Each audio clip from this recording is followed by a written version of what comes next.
Welcome to சமையல் with சாந்தி. இன்னைக்கு restaurant ஸ்டைல்ல கடாய் கோபி செய்ய போறோம். அது எப்படி செய்யலாம்னு பார்க்கலாம். இது வந்து ரொம்ப வித்தியாசமான சுவையில இருக்கும். இது வந்து சப்பாத்தி, ஃபுல்கா, நான், பரோட்டா எல்லாத்துக்கும் சூட் ஆகும். இது வாங்க எப்படி பண்ணலாம்னு பார்க்கலாம். அதுக்கு முன்னாடி சப்ஸ்கிரைப் பண்ணாதவங்க சப்ஸ்கிரைப் பண்ணுங்க, பெல் ஐகானை கிளிக் பண்ணுங்க. ட்ரை ரோஸ்ட் பண்ண போறோம். இப்போ கடாய் வச்சிருக்கேன். சீரகம் 1 ஸ்பூன், சோம்பு 1 ஸ்பூன், தனியா 1 ஸ்பூன், மிளகா 5. இதை வந்து சிம்ல வச்சு நல்லா வறுத்து எடுத்துப்போம். நல்லா வாசனை வர வரைக்கும் வறுத்துப்போம். மிளகு கொஞ்சம் போட்டுப்போம். ஓகே, நல்லா வறுபட்டுருச்சு. ஆஃப் பண்ணிடுவோம். இதை ஆற வச்சு நல்லா நைஸாக அரைச்சி எடுத்துகிட்டு வந்துடுவோம். பேன் வச்சுருக்கேன், ஹீட் ஆயிடுச்சு. குடமிளகா 2 குடமிளகா கட் பண்ணி வச்சுருக்கேன். இது 2 வெங்காயம் இந்த மாதிரி ஸ்கொயராக கட் பண்ணி வச்சுக்கோங்க. இப்போ இது 2த்தையும் போட்டு இதில் ஃப்ரை பண்ணிக்கலாம்.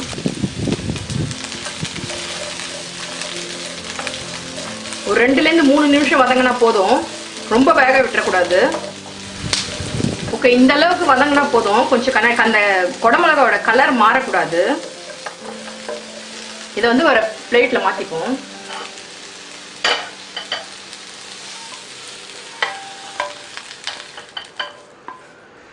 ரெண்டு குழிக்கரண்டி எண்ணெய் விட்டுக்கலாம். நான் நல்லெண்ணெய் விட்டுருக்கேன். எண்ணெய் காஞ்சிருச்சு. சீரகம் போட்டுக்கலாம். நான் ஒரு 1/2 ஸ்பூன் சீரகம் போட்டிருக்கேன். மிளகா 2-3 கிள்ளி போட்டிருக்கேன்.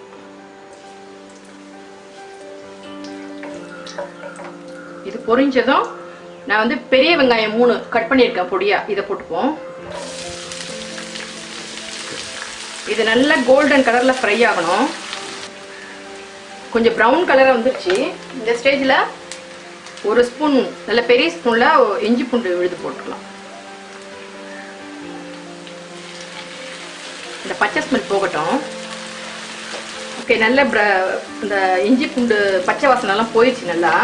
இப்போ காலிஃப்ளவர் இதில் ஆட் பண்ண போகிறோம். காலிஃப்ளவர் நல்லா உப்பு போட்டு கொதி தண்ணியில் போட்டு நல்லா அலசி வச்சுருக்கேன். இப்போ இதை இதில் போட்டுடலாம்.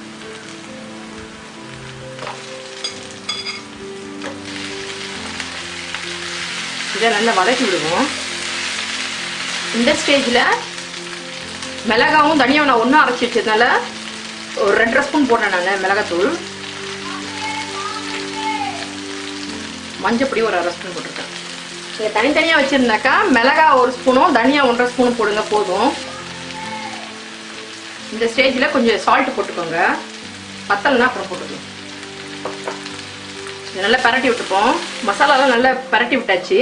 இந்த ஸ்டேஜில் நான் ஒரு 2 தக்காளி நல்லா அரைச்சி வச்சுருக்கேன். தக்காளி பியூரியா. அப்படி சப்போஸ் நீங்கள் ரெடிமேடாக வச்சுருந்தாலும் போட்டுக்கலாம்.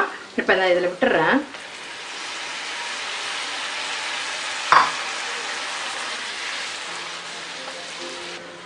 இது நல்லா எண்ணெய் பிரிஞ்சு வர அளவுக்கு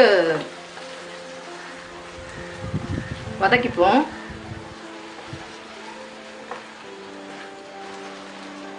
மூடி வச்சிடலாம். அதுக்குள்ள இந்த நம்ம வறுத்து வச்சிருக்கோம் இல்லையா, இதை வந்து ட்ரை ரோஸ்ட் பண்ணி எடுத்துட்டு வந்துடலாம். எண்ணெய் பிரியறதுக்குள்ள நம்ம பொடி அரைச்சி எடுத்துட்டு வந்தாச்சு.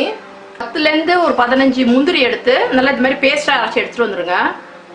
நல்ல சுவையை கூட்டும். நல்லா எண்ணெய் பிரிஞ்சு வந்துருச்சு. இப்போ காலிஃப்ளவரும் ஆஃப் குக் ஆயிருக்கு. நம்ம தக்காளி பியூரியும் முந்திரியும் அரைச்ச அந்த மிக்சியை கழுவுன தண்ணி இதை விட்டுறப்புறம் இந்த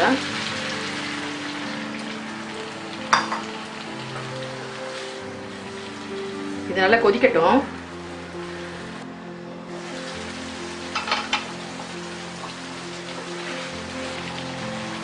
ஓகே, மிக்சியில் அடித்த பொடியை நம்ம இப்போ போட்டுப்போம்.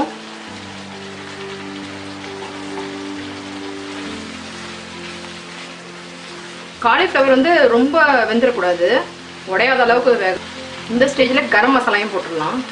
1/2 ஸ்பூன் போட்டுருக்கேன் கரம் மசாலா. லைட்டாக கொஞ்சம் தண்ணி ஆட் பண்ணிக்கலாம்.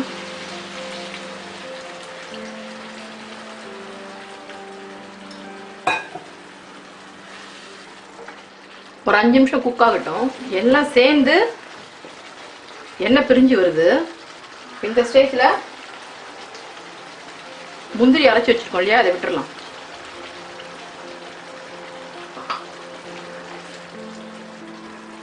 ஒரு 2லேருந்து 3 நிமிஷம் இருக்கட்டும். கொதி வருது. இப்போ இந்த ஸ்டேஜில் நம்ம இந்த வெங்காயமும் குடமிளகாயும் வதக்கி வச்சோம் இல்லையா, இப்போ அதில் ஆட் பண்ணிக்கலாம். எனக்கு சால்ட் கொஞ்சம் கம்மியாக இருக்குது, அதனால கொஞ்சம் போட்டுக்கிறேன்.